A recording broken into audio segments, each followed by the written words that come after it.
Let's take a quick tour of Arcade Monsters in Melbourne, Florida.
I gotta say, what I liked most about the Melbourne location was there was 4 distinct rooms that were separating all the different types of games. So in one room you had nothing but the retro games.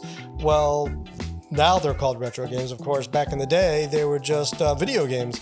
And there was just one room dedicated to nothing but those, which I really liked because this is how it was. Like I said, back in the day, when there was not a lot of other bullshit, it was just video games. So I really appreciated all those games together without a lot of shit mixed in. And then, of course, you had a separate room of just pinball, which was, like I said, very reminiscent of the old arcades. All the pinball was in one place, the video games were in another. So I really enjoyed the separation of the games. And then we had a one large room when you first walk in, and that one had, of course, your bar, and all the racing games were in there because I guess they took up a lot of room, and let's put them in the biggest area, right? Makes sense. And the other big room had all the games that really didn't fit anywhere else, category-wise.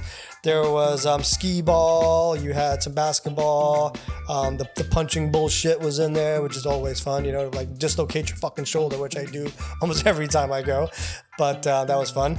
And there was some pool tables in there, and a lot of the rhythm games were in there, and some of that Japanese bullshit again, which I enjoyed. I played some of them, and they were quite fun, challenging. I got a little bit better at them, so that was pretty cool. And they had like the big 4-player like Pong tables and stuff like that. A lot of the rail shooter games were in there too, which were a lot of fun. My daughter and I played House of the Dead, I think it's called. Yeah, I don't know. It's a fucking classic. I got some of them on the Wii that I should actually play because that's a lot of fun too.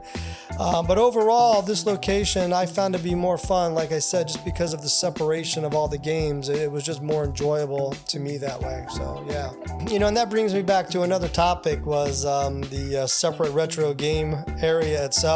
It was kind of sad. There's really nobody in there, which really makes me question, the longevity of these so-called, barcades now, as they call them, or retro arcades. I don't even know what you really want to call them anymore. I think they go by barcade now. So, but I will leave that for a future video because I think there's a lot to talk about there, and I'd like to know what everybody thinks.